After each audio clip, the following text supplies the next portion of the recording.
Premier League videocast. We're back again. Thanks for Jake for filling in for last week. And don't forget, of course, here on easyodds.com, top 10 football league tips, which this season have been in mental mode. Over a 1,000 to 1 accumulator already in the pot, which means until probably February, we're still playing with the bookmakers' money on that particular write-up. So do have a look at it on easyodds.com now. He's Ross Casey. He's the editor of easyodds.com. My name's Paul Jacobs. The big live matches now to be assessed from a betting point of view here on easyodds.com. And what bigger match is there in the Premier League nowadays than at Stamford Bridge between Chelsea and Liverpool? Or maybe not, because it's 15th versus 9th. If I'd have said that to you at the beginning of the season, you'd have locked me up. Many people would lock me up in any case, but who cares? Chelsea at home, 1-2, drawn 1, lost 2. What's going on? I know, right? And let me tell you this, people. Guess what price Chelsea are to finish in the top 4? Have a guess, Paul. Do you know, I haven't even looked at this market, so I can't tell you. 15 to 8. They're 5 to 4 favourites What? to finish in the top 4. That's how much the bookies rate Chelsea still. That's like saying by the end of the year I'm going to be a vegetarian. And I'm no 5 to 4 shot, I can tell you. Yeah, so that's how much the bookies value Chelsea, and you can see that they still value Chelsea by making them 11 to 10 favourites to beat a Liverpool team who shouldn't be as short as that, because Liverpool are actually unbeaten in 10 matches now. Okay. They've only lost 2 matches all season. As I said when Klopp first took over from Brendan Rodgers, he's actually inherited a squad that are hard to beat. They aren't necessarily fun to watch. Oh, they're terrible to watch. But he's got a lot of players there that work hard and will fit his system of a high pressing game. True. And they're hard to break down and they're hard to beat. And the only teams that have beaten them this season are West Ham and Man United. They're the 2 teams in, second and third. So you can't really argue with that. And that's probably why I'm going to say that the best bet here is the draw. Liverpool are draw specialists. They've actually managed to draw 9 games this season already. And they're up against a Chelsea team. Chelsea have lost 6 of their last 12 fixtures, and that's just unlike them completely. People are saying in the media at the moment that possibly the reason for that is that they had such a small squad last season that they're pretty tired out from last season, and the summer transfers that they brought in to kind of help out the tired legs from last season just haven't been up to standard. Yeah. But yeah, as I was saying, 11 to 10, too short for me personally on backing a Chelsea win. So I think the draw here at 29 to 10 is the best price, because Liverpool, whilst hard to beat, are quite toothless up front. They proved against a Bournemouth side who had conceded 10 goals in their last 2 games without their main striker Glenn Murray through being cup tied. They only managed to score 1 goal versus them. That was with Origi up top, and it seems like he's now the scapegoat of the Liverpool fans. So yeah, that's my reasoning there, and I think that's a pretty decent price at 29 to 10 for our odds comparison website. And I think you can add weight to Rossi's argument here, the fact that Costa is apparently 50-50 whether he's going to play as well at the weekend, and who do they have instead of Costa up front? Well, they don't actually. I mean, that's the whole point of it, isn't it? They're reliant on Costa so much from a goal scoring perspective. Let's move on to Sunday. My beloved Everton at Goodison Park at home to Sunderland, and Everton always used to be a fortress. Well, it was in David Moyes' day at Goodison Park, where they very rarely lose. They win or they draw, and they go long sort of consecutive runs without defeat. But this time around, Rossi, 5 points from 5 home games. Yeah, struggling for points at home is kind of the story of the season for Everton. And yet again, they're yet another Premier League team who I point towards and say they don't like being on the front foot. At home, where teams are expected to be on the front foot and take control of the game, that's when they struggle. A lot of these teams that have been put together by Premier League managers have got pace and power, and they like to sit back and then hit teams on the break, and that's exactly what Everton are. And when you look at this historically, Sunderland have actually got a pretty decent they have record an unbelievable record against Everton. Shock. Listen to this. Go on. 1 loss in 5, and they've won their last 2 fixtures at Goodison Park. So I think that the fact that Everton have only won 1 out of 6, and that was up against the out of sorts Chelsea, and who can't beat Chelsea these days? Yeah, anybody. Apart from Liverpool. Apart from Liverpool, which will be a draw. Yeah. So yeah, 1 to 2 is the best price for Everton to win here. I just think that's far too short to actually back here. They flatter to deceive far too often. If Barkley and Lukaku don't play it to their optimum, then there's very few players in that squad that can raise their game up to the level needed. And up against a Sunderland side who, under Sam Allardyce now, have only let in 2 goals in just 1 goal in 2 games, and that is with Yunus Kabul and Sebastian Coates at the back. That's pretty unbelievable. It is unbelievable. Big Sam has done it again. He does what he does. He keeps teams in the Premier League.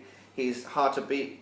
He's resolute, but he does have a kryptonite, and that's Everton. He's lost his last 6 matches up against Everton. Really? But I do think that our Superman, Big Sam, will get at least a point here. He's got his Sunderland team playing pretty well, and I'm going to back them in the double chance market, which means that we'll win our bet here if Sunderland win or draw, and that's at a best price of 9 to 5. And I think that's a pretty good price for a team that have only let in 1 goal in 2 games. Bogey side for Everton. The big joke, you mentioned Yunus Kabul, a big joke going around Goodison Park was before the season started, where Spurs said, we'll take McCarthy off your hands and give you Yunus Kabul and £5 million. Please. I thought that was the most hilarious transfer stories I'd certainly heard during pre-season. Let's go down to the south coast. We've got a sort of a relative kind of a derby there as the Saints welcome Bournemouth to St Mary's, and Bournemouth on their travels have conceded the most goals in the Premier League away from home, 14 no less.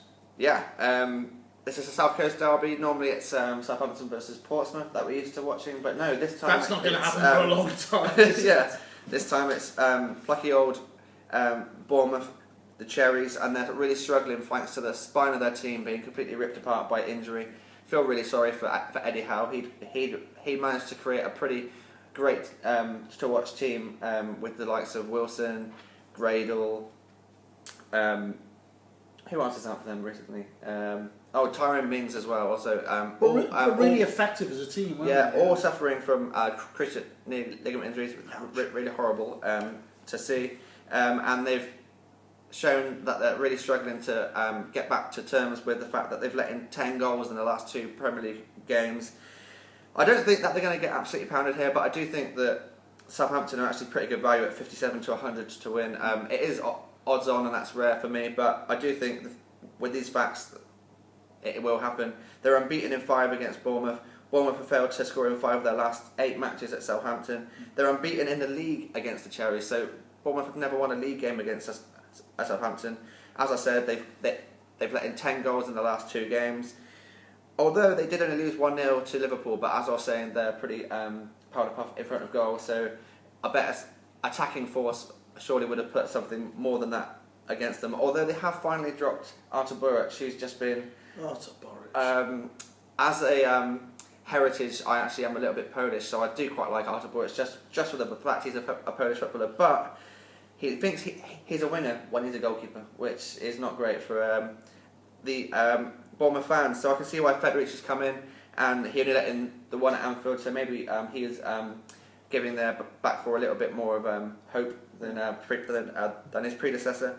But Mane is back from suspension where he missed the Aston Villa game, so I think he'll be key because he's actually been involved in 7 goals in his last 7 games for Southampton, 4 assists and 3 goals.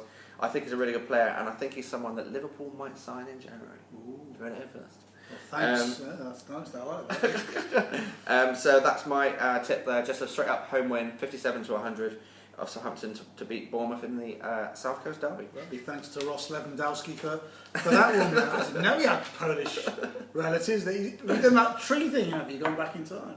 Well, my grandparents are Polish, so there you go. It was fairly easy to find out that one. Nice to be sharing the screen with Lech Wałęsa. Okay, let's move on to off. By the way, did you consider at all doing Southampton -1 there or not? I did consider it, and I saw that our fellow tipster Tom Powell has tipped that in his top 10 Premier League tips. Make sure you go check that out on site. But I just think that with Federici in goal, he gives them a bit more confidence Okay. For that back line. And I was tempted, but at 11 to 10, I was a bit too sure. I'm going to stick with that straight up win. Going for the banker. Going for the banker. Monday, Spurs versus Villa, 6th versus 20th. And along with Man United, Spurs the only team yet to taste defeat at home. There's something in the back of my mind that just tells me something funny is going to happen in this game. Oh, really? Yeah. Don't ask me why, because form-wise, Villa haven't got a snowball's chance in hell. Absolutely, yeah. But they're obviously going to be.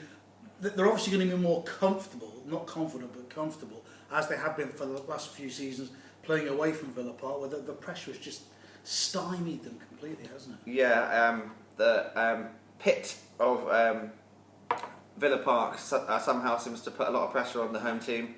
Actually, Jurgen Klopp's kind of said a similar thing is happening at Anfield, where the pressure on the players is seemingly playing on their minds. But moving on to this game, I'm actually, as you oddly said, -1 handicap. I'm going to go for a -1 handicap in this game, where I'm going to go against the grain a little bit, because Villa have only lost by more than 1 goal once this season.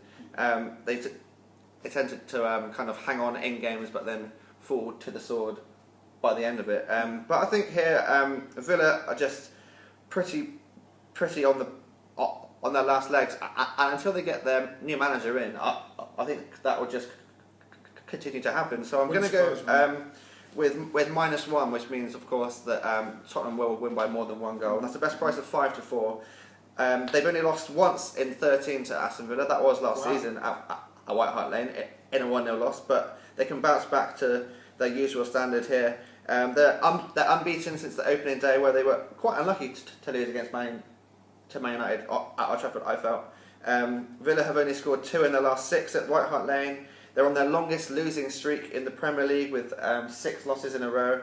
And they backed that up with another loss at St Mary's 2-1 last night in the Carling Cup. Yeah. Capital One Cup, sorry, to the Capital One Cup people. League Cup. Rumbelows. Harry Kane is back in form with 4 goals in his last 2 games after a pretty barren run. I'm pretty pleased with that, because I put him as my captain in my fantasy football team. Nice. So come on. Sweet. As I said, they usually lose by just the 1 goal, but I think here, with the confidence coming off the back of a 5-1 victory over Bournemouth, plus they had a whole week to prepare for this game, as Villa had to play in midweek for the Cup, whereas Tottenham were knocked out by Arsenal, so they didn't have to play. Obviously on purpose. Obviously on purpose to prepare for the mighty Aston Villa. And I think that the -1 there at 5 to 4 is a decent bet. As you say, it is football, and something funny could happen. Sure. Aston Villa are as big as 8 to 1 currently. So if you fancy a surprise win for Aston Villa, that is the best price with easyodds.com. So that sums up my tips for this week. Tottenham -1. Do not bet on Aston Villa -1. Well, you get that 50 to 1. Tottenham at -1 at 5 to 4. Southampton to win at 57 to 100. Double chance Sunderland at 9 to 5. And a draw in the Chelsea-Liverpool game at 29 to 10. And don't forget, of course, all of those sort of reasons behind his conclusions are on site now. Tom the Power Pal, he's got all his Premier League stuff on there as well.